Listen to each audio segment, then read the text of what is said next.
عبادت اللہ کی اور طریقہ رسول اللہ صلی اللہ علیہ وسلم کا۔ السلام علیکم ورحمۃ اللہ وبرکاتہ۔ نحمدہ صلی اللہ رسول الکریم، اما بعد۔ آج میں اپنی ویڈیو میں آپ کو بتاؤں گی کہ عبادت اللہ کی اور طریقہ رسول اللہ صلی اللہ علیہ وسلم کا کس طرح سے ہوتا ہے۔ سب سے پہلے میں آپ کو سورہ کہف کی ایک آیت آپ کے سامنے پیش کروں گی۔ اعوذ باللہ من الشیطان الرجیم، بسم اللہ الرحمن الرحیم۔ قل هل ننبئكم بالاکثرین عملا الذین ضل سعیهم فی الحیاۃ الدنیا وهم يحسبون انهم يحسنون صنعا اولئک الذین کفروا بآیات ربهم ولقائه فحبطت اعمالهم فلا نقیم لهم یوم القیامہ وزنا۔ ترجمہ ہے اس آیت کریمہ کا، اے نبی آپ کہہ دیجئے کیا میں تمہیں ان لوگوں کے بارے میں خبر نہ دوں جو عمل کے اعتبار سے انتہائی گھاٹے میں ہیں، جن کی دنیاوی زندگی کی ہر کوشش نیکی برباد ہو گئی اور وہ یہ سمجھتے رہے کہ ہم بڑا اچھا عمل کر رہے ہیں۔ ان لوگوں نے اپنے رب کی آیتوں کو، اس کی ملاقات کا انکار کیا، اس لیے ان کے اعمال برباد ہو گئے، تو قیامت کے دن ہم ان کا کوئی وزن نہیں ٹھہرائیں گے۔ دنیا کی زندگی میں بہت سارے لوگ ایسے ہیں جو شرکیہ عقائد اور اعمال کے ساتھ اپنی نیکیاں طے کرتے ہیں اور امید رکھتے ہیں کہ ہماری نیکیاں اللہ کے یہاں کام آئیں گی اور ہم کو انعامات سے نوازا جائے گا۔ اللہ نے فرمایا، اے نبی تم انہیں بتا دو کہ تمہارا عمل اور تمہاری نیکیاں عقارت اور برباد ہیں۔ قیامت کے دن اللہ کے یہاں ان نیکیوں کا کوئی وزن نہیں ہوگا، وجہ یہ کہ تمہارا عقیدہ درست نہیں ہے۔ تم لوگ اللہ کی آیتوں کا اور اللہ کی ملاقات کا انکار کرتے ہو۔ ایمان و عقیدے کی صحت کے بغیر کوئی نیکی اللہ کے یہاں قابل قبول نہیں ہوتی ہے۔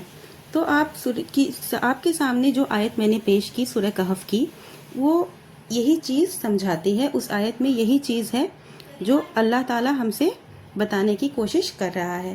ہم میں بہت سارے لوگ ایسے ہیں جو عبادت میں کوتاہی نہیں کرتے، بلکہ فرائض کے ساتھ سنن اور مستحبات پر بھی پابندی سے عمل کرتے ہیں، حقوق العباد کی ادائیگی بھی بڑھ چڑھ کر حصہ لیتے ہیں، لیکن کتاب و سنت کی شاہراہ سے ہٹ کر۔ جب آپ سب لوگ یہ جانتے ہیں کہ عبادت صرف اللہ کی جائے گی اور طریقہ صرف اللہ کے رسول صلی اللہ علیہ وسلم کا اختیار کیا جائے گا، اللہ کے علاوہ ہر عبادت اور رسول کے علاوہ ہر طریقہ گمراہی ہے۔ سب سے پہلے مثال کے ذریعے مسئلہ کی وضاحت میں سمجھیے، اس کے بعد اصل موضوع کی طرف میں آپ کو لے جاؤں گی۔ عبداللہ بن عباس رضی اللہ عنہما سے روایت ہے کہ نبی صلی اللہ علیہ وسلم طواف کر رہے تھے۔ اسی دوران آپ کا ایک شخص کے پاس سے گزر ہوا۔ وہ ایک آدمی کی ناک میں نکیل لگا کر طواف کرا رہا تھا۔ نبی صلی اللہ علیہ وسلم نے دیکھا تو پکڑ کر نکیل کاٹ دی اور فرمایا، ہاتھ پکڑ کر طواف کراؤ۔ صحیح بخاری کی حدیث ہے۔ انس رضی اللہ عنہ سے روایت ہے کہ نبی صلی اللہ علیہ وسلم نے ایک بوڑھے شخص کو دیکھا کہ وہ اپنے دو بیٹوں کے بیچ کندھوں کا ٹیکا دیے چل رہا تھا۔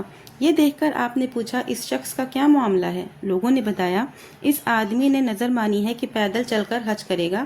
نبی صلی اللہ علیہ وسلم نے فرمایا، اس سے کہو وہ سوار ہو کر جائے، خواہ مخواہ یہ اپنے نفس کو عذاب دے رہا ہے، اللہ کو اس کی کیا ضرورت۔ صحیح بخاری کی حدیث ہے۔ ایسے ہی صحیح بخاری کی ایک اور حدیث ہے، عبداللہ بن عباس رضی اللہ عنہما سے روایت ہے، انہوں نے کہا نبی صلی اللہ علیہ وسلم خطبہ دے رہے تھے، اسی دوران ایک شخص کو دیکھا وہ کھڑا ہے، آپ نے اس کے بارے میں پوچھا، کیا معاملہ ہے، کیوں کھڑے ہو؟ لوگوں نے بتایا کہ یہ ابو اسرائیل ہے، اس نے یہ نظر مانی ہے کہ کھڑا رہوں گا، سائے میں نہیں جاؤں گا، بات نہیں کروں گا اور روزہ رکھوں گا۔ نبی صلی اللہ علیہ وسلم نے فرمایا، اس سے کہو بات کرے، سائے میں رہے، بیٹھ جائے، ہاں اپنا روزہ پورا کرے۔ تین حدیث میں آپ کے سامنے پیش کی ہوں، تینوں حج، عمرہ اور طواف سے متعلق حدیثیں ہیں۔ یہ تمام امور اللہ کی عبادت میں داخل ہوتے ہیں۔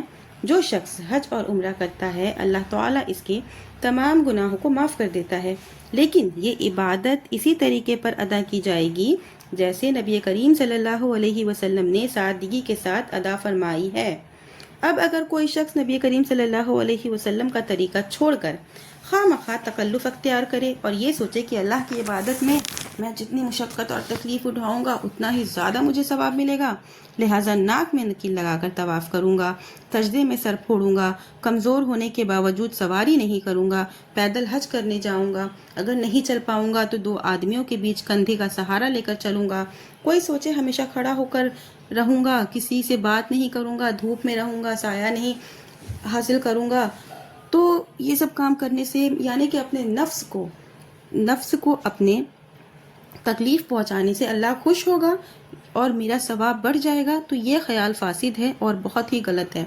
اس میں صرف اپنے جسم و جان کو تکلیف دینا ہے اور اس کے علاوہ کچھ حاصل ہونے والا نہیں ہے۔ سنا آپ نے رسول اللہ صلی اللہ علیہ وسلم نے ایک کی نکیل کی رسی کاٹ دی، دوسرے سے فرمایا سواری کر لو، ابو اسرائیل کو حکم دیا بات کرو، سایہ اختیار کرو اور بیٹھ جاؤ۔ معلوم ہوا ان تینوں حدیثوں سے کہ عبادت وہی مطلوب و مقصود ہے جو نبی کریم صلی اللہ علیہ وسلم کے اسوہ اور طریقے پر ادا کی جائے۔ عبادت کا مقصد نفس کو عذاب دینا نہیں، اللہ تعالیٰ نیتوں کو دیکھتا ہے، تکلفات کو نہیں دیکھتا۔ ان 3 لوگوں کی اصلاح کی بات ہو رہی تھی جن کا عقیدہ صحیح تھا لیکن عبادت کا طریقہ سنت کے موافق نہیں تھا۔ شروع میں جو میں نے آپ کے سامنے آیت پیش کی، اس میں نیک عمل غلط عقیدے کے ساتھ ادا کرنے کا ذکر ہے۔ ایسا عمل اللہ کے نزدیک اکارت اور برباد ہوگا۔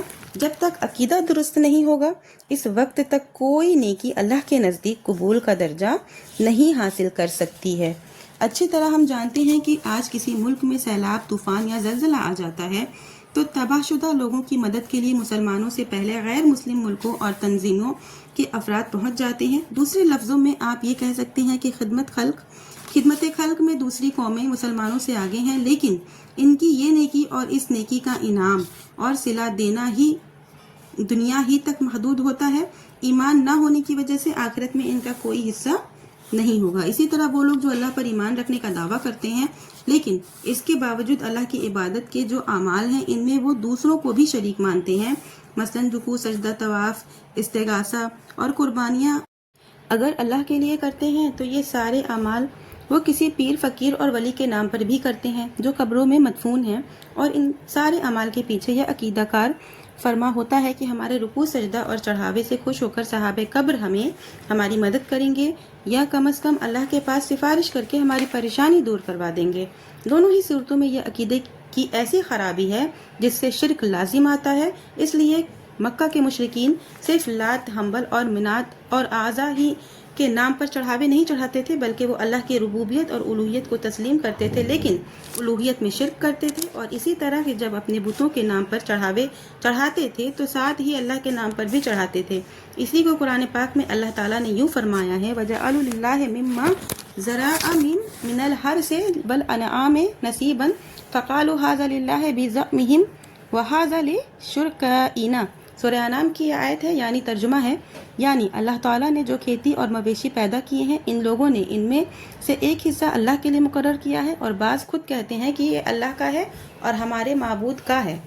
تو آپ نے سنا آیت کریمہ میں مشرکین کا عقیدہ اور ان کے عمل بتایا جا رہا ہے۔ تفصیل میں نہ جا کر صرف اتنا یاد رکھیے کہ ان کے چڑھاوے اور نذر و نیاز صرف بتوں ہی کے نام پر نہیں ہوتے بلکہ اللہ کے لیے بھی۔